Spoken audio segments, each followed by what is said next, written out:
Este chip solo sabe hacer cosas gráficas, no más. El conjunto de instrucciones que maneja solo es para prestaciones gráficas. ¿Qué significa? Que yo a mi procesador central no le cargo nada gráfico. Todo lo gráfico lo hace el chip de la tarjeta de video. Tengo un chip para una tarjeta de sonido especializada, entonces a mi procesador no le cargo nada de sonido.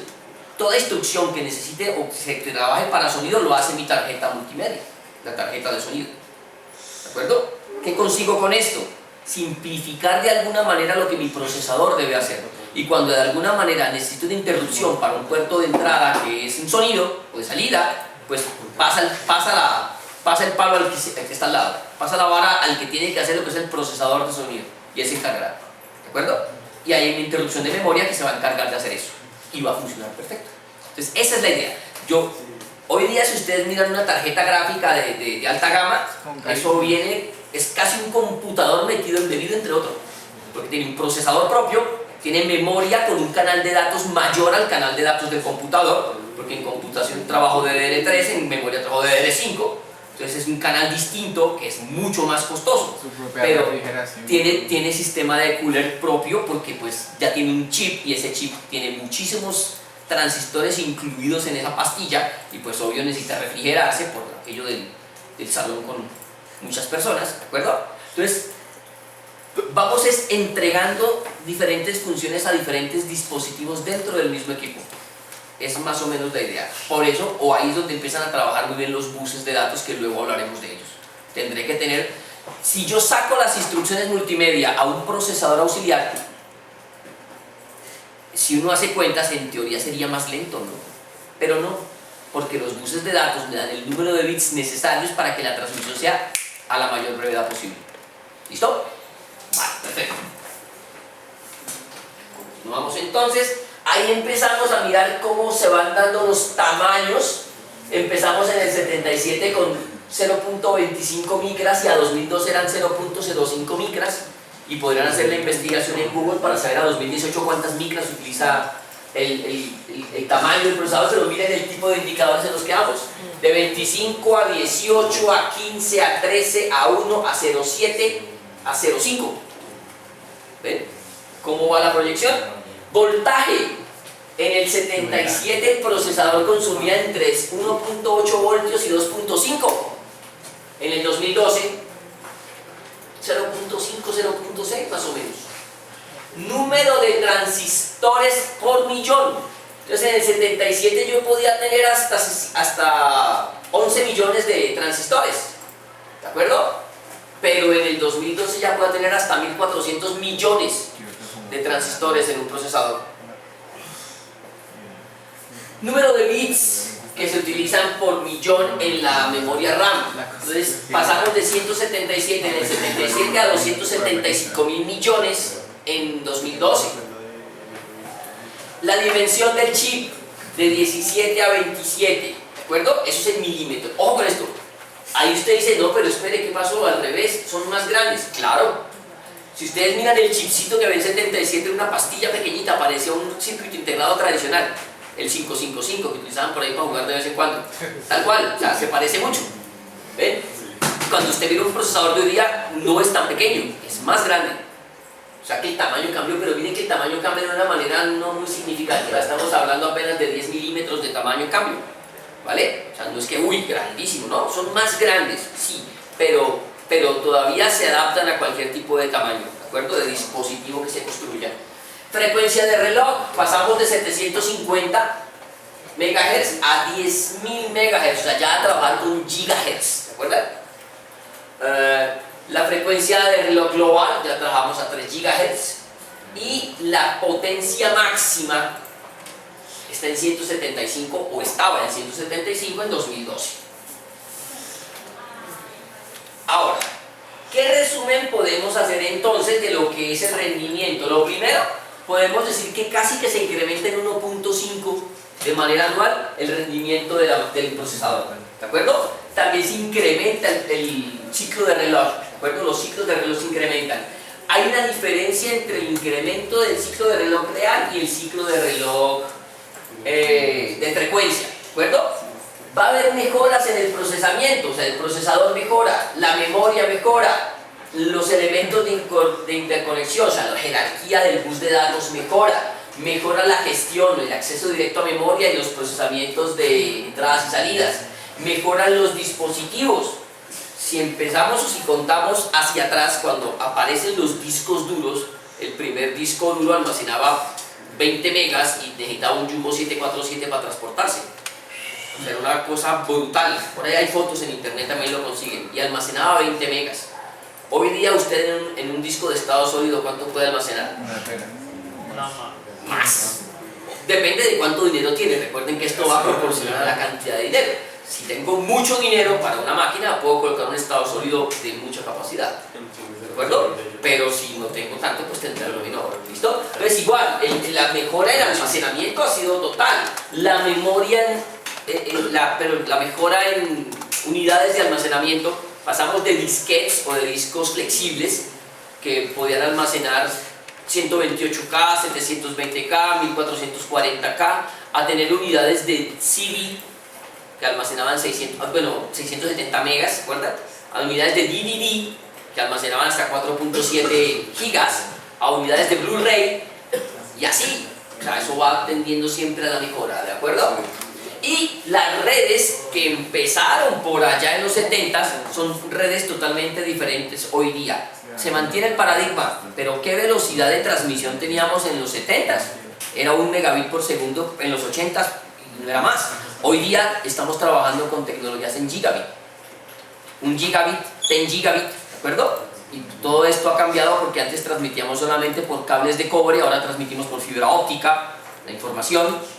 ¿De acuerdo? Tenemos también conexiones en onda que dan una velocidad increíble. Hay tecnologías como Wi-Fi, que son wireless. Hay una tecnología que se llama Li-Fi, que me imagino que conocen. ¿O no conocen de Li-Fi? ¿Saben qué es Li-Fi? Transmitir datos por la luz. O sea, una lámpara que le sirve para transmitir información. O sea, no habían escuchado nada de Li-Fi. Voy a ver si hacemos la compra de unos dispositivos Li-Fi para que tengan un laboratorio de Li-Fi. Le apunto como con un láser a mi celular. Es un bombillo. Hagan de cuenta que colocan una lámpara y esa lámpara tiene la posibilidad de filtrar de alguna manera las ondas de frecuencia de luz para transmitir datos por la luz. Entonces tenían transmisión de datos a grandísimas velocidades. Eso todavía es un concepto... E interplanetarias y todo. Si quisiese. Igual, si uno mira, en este momento nosotros transmitimos datos hacia el espacio y van y vuelven casi pero que... con ondas de radio, no con ondas lumínicas. ¿Qué diferencia hay entre la onda de radio y la onda lumínica? Que tal vez la onda de radio tiene un problema de velocidad, pero es más... ¿Y tras el hecho se choca? Sí, hay más un asunto de interferencia, aunque la luz igual también tiene interferencias. Toda onda tiene interferencias. O presenta algún tipo de jitter o presenta pérdidas. Toda onda presenta eso. El asunto con la onda de luz es que la onda de luz viaja más rápido. ¿Ok? Pero pues eso todavía está en bemoles. Eso hay que hacerle muchas mejoras. ¿Ya está? Sí. ¿Funciona? Sí. Pero pues todavía ondas de radio es lo que se utiliza para transmisión. ¿Vale? Pero busquen Li-Fi. ¿Investiguen sobre eso? Bueno. ¿Qué predicciones hace CIA con respecto a eso? Ustedes empiezan a trabajar con una cantidad de cosas como por ejemplo cuál es el high performance en los procesadores y vemos que cada vez hay más millones de transistores por pastilla, que cada vez hay más ciclos de reloj por pastilla, que cada vez hay más posibilidades de niveles de escritura sobre pastilla, ¿de acuerdo? Asimismo los costos van disminuyendo, ¿de acuerdo? A medida que aumenta el número de procesadores, aumenta también de transistores en el procesador, perdón, también aumenta por el tipo de fabricación la cantidad de procesadores que se fabrican y eso hace que el costo del procesador sea menor. ¿Vale? Ahora, ¿qué tenemos que considerar o qué consideró CIA más bien para su estudio? ¿Cuántos transistores se almacenan o caben por área? ¿Qué velocidad puedo trabajar haciendo la reducción de tiempos de respuesta y cambios? ¿Qué potencia necesito para poder hacer esa interconectividad de transmisión de datos o de posibilidad de operaciones? ¿Qué hacemos ahí? ¿Tenemos limitantes hoy día en la tecnología? Claro, las pastillas de procesador son pequeñas, pero ¿qué pasa si tratara de hacerlas más pequeñas? la fabricación no va a ser tan sencilla, ¿no?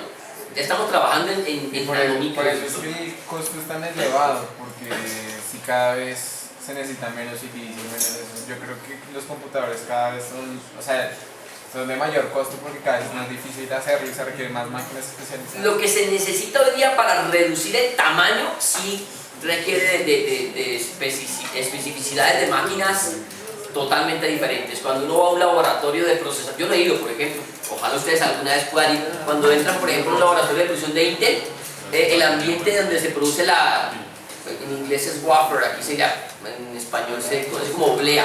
La oblea del procesador, donde sacan los procesadores, eso tiene que estar en un ambiente totalmente hermético. Entonces a ustedes los disfrazan como si fueran astronautas.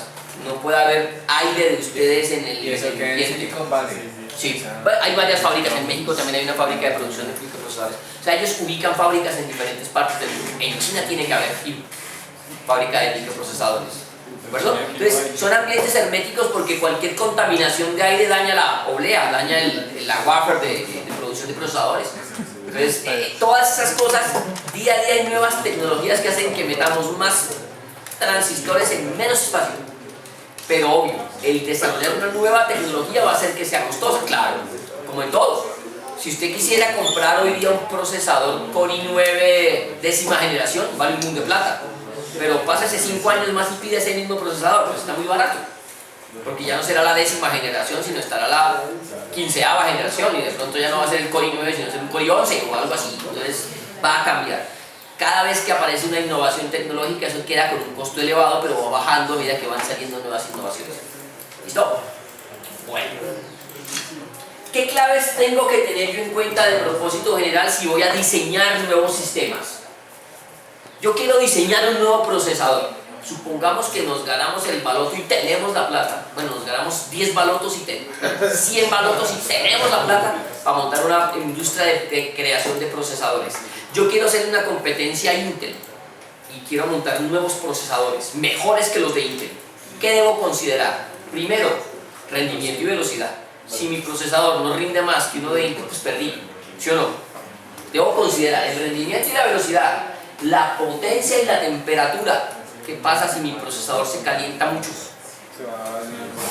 ¿Qué sucede cuando un procesador supera los 70 grados de temperatura? No, en realidad deja de funcionar porque las condiciones para que haya transmisión molecular no funcionan. Entonces se bloquea. Ahí cuando superó los 70 es cuando usted ve que se le bloqueó. Ese miércoles. No siempre se bloquea por virus, también puede ser por elevación de temperatura. Y usted dice, zambomba, ¿qué hizo? ¿Qué pasó? Y tiene que apagar la máquina para que empiece nuevamente el ciclo de trabajo del procesador. ¿Ok? Entonces no debe superar los 70 grados. ¿Yo cómo hago para que no supere los 70 grados de temperatura? Pues con sistemas de refrigeración. ¿Se han visto los computadores para gamers el tipo de sistemas de refrigeración que tienen? Y hasta líquido refrigerante le colocan para que esa cosa se mantenga fría. Si uno va a un data center se da cuenta que la temperatura ambiente del data center son 2 grados de temperatura. Porque tienen que mantenerse como una nevera, porque la idea es que el ambiente del sistema haga que eso baje de temperatura. Ahí los nuevos data centers que hacen empresas como Microsoft o como Google o como Facebook los hacen en zonas sumamente frías y casi siempre los construyen al lado de un lago que tenga agua casi como con hielo por encima y debajo de esa helada, y lo que hacen es tuberías para pasar esa agua por ahí. El agua se calienta y pasa otra vez al lago, se vuelve a enfriar y la vuelven a tomar. Porque si no, imagínense cómo hacen ustedes para refrigerar esa cantidad de procesadores de un data center. Tiene que mantenerse frío, o sea, hay que mantener una temperatura baja. Entonces en mi modelo de diseño tengo que pensar en que disminuyo potencia, uso de corriente, y también tengo que disminuir la temperatura, tengo que mantener un ciclo de temperatura. Señor. Entonces es mejor negocio construir ese tipo de lugares como en Alaska o en Groenlandia. Miren los nuevos data centers y ven que los construyen en zonas muy al norte, porque el frío de esas zonas les permite utilizar sistemas de refrigeración. Si ustedes dicen voy a montar aires acondicionados, ¿cuánta plata me gasto en aires acondicionados para refrigerar esas salas? Si puedo utilizar el medio ambiente de alguna manera para hacerlo y ahorrarme unos pesos, pues maravilloso. ¿De acuerdo? Listo. Memoria caché. Tengo que pensar en que mi procesador tendrá que tener memoria caché y que tendrá que tener gran tamaño de caché y más niveles de caché. ¿Ok? Y tendré que mirar cuántos núcleos debe tener. Hoy día hablamos de procesadores de 8 núcleos. hasta de 16 núcleos. Una sola pastilla es como si fueran 8 procesadores. De aquí a un futuro no muy lejano podríamos decir que tenemos un procesador de 128 núcleos. ¿Quién quita? ¿De acuerdo? Puede pasar. Entonces, si yo voy a hacer un nuevo procesador para competir con alguien que ya está haciendo procesadores o el que está haciendo ya quiere hacer un nuevo procesador, debe pensar en colocar más núcleos en el procesador. Los procesadores Core i7 son de 16 núcleos, ¿no? Sí, ¿verdad? Los Core i9. ¿Saben o no saben? Google les cuenta, me avisan. Los procesadores Core i3 son de 4 núcleos. Los Core i5 son de 8 núcleos, ¿sí o no? Dentro del mismo procesador tengo como si tuviera 8 procesadores trabajando en paralelo. Muy bien. ¿Qué tengo que tener a nivel de claves de diseño? Hay otras cosas. Hoy día no solo los computadores tienen procesador, su horno microondas tiene procesador. El teléfono celular es un computador pequeño, o sea, tiene procesador, maneja memoria RAM, tiene almacenamiento, o sea, es un modelo de un computador.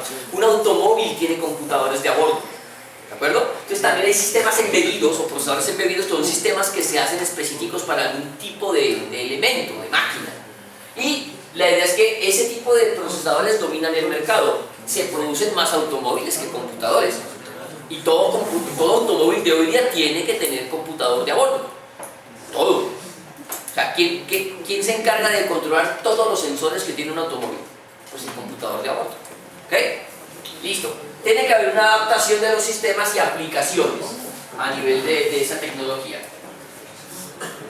Ahí hay una imagen que nos muestra más o menos cuál es la relación entre área, tiempo y poder contra tecnología. ¿De acuerdo?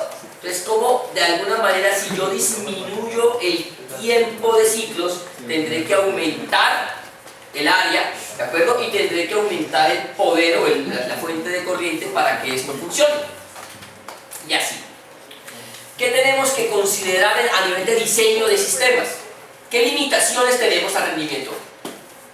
Tenemos limitaciones en memoria, ¿de acuerdo? Tenemos limitaciones en frecuencia y tenemos limitaciones en fuente de corriente, ¿de acuerdo? ¿Qué pasa si tengo más frecuencia?